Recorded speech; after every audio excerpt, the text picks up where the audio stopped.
గోవింద హరి గోవింద గోవింద హరి గోవింద గోవింద హరి గోవింద గోవింద గోకులనంద గోవింద హరి గోవింద వెంకటేశ గోవింద శ్రీ శ్రీనివాస గోవింద ఆపదర దర్శనం ఉంది. ఆ భాగ్యం అదృష్టం పాపాలు కర్మాలు తగితే ఆయన దర్శనం కలుగుతుంది. పాపం పెంచుకోవాలంటే కూడా ఒకసారి ఆయన నగలు చూస్తే కూడా కోరికలు వచ్చేవాడు. కోరికలు మన మనసును బట్టి కదా నాకు.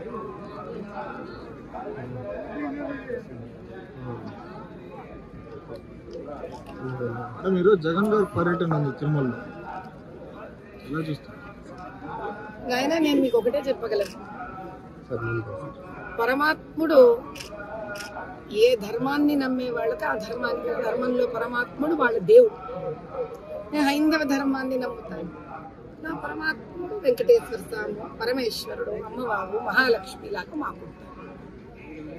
కాబట్టి మనం ఏం చేస్తాము, అయ్యా జీవితంలో చేసిన కష్టాలు పాపాలు మా కర్మలను తెగించు స్వామి అని మనం నమ్మే మతము, మనం నమ్మే ధర్మము ఆ భగవంతుడిని వెళ్ళి కోరుకుంటాం.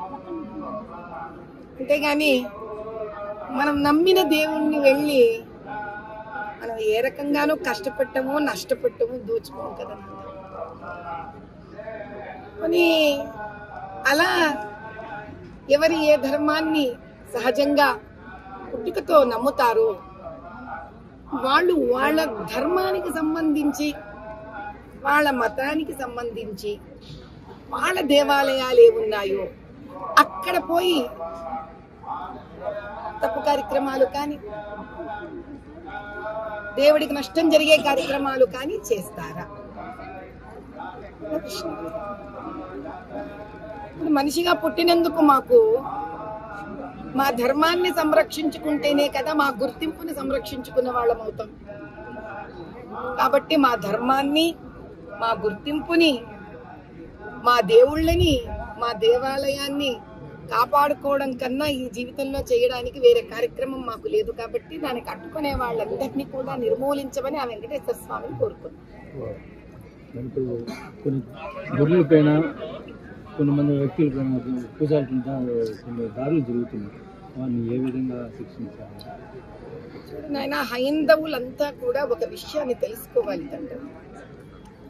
గుళ్ళ మీద దాడులు జరుగుతున్నా కూడా, దేవాలయాల్లోని పండితుల మీద దాడులు జరుగుతున్నా, భక్తుల మీద దాడులు జరుగుతున్నా, ఈ భారతదేశంలో 120 పైన కోట్ల ఉన్న హైందవులందరం ఏం చేస్తున్నాము?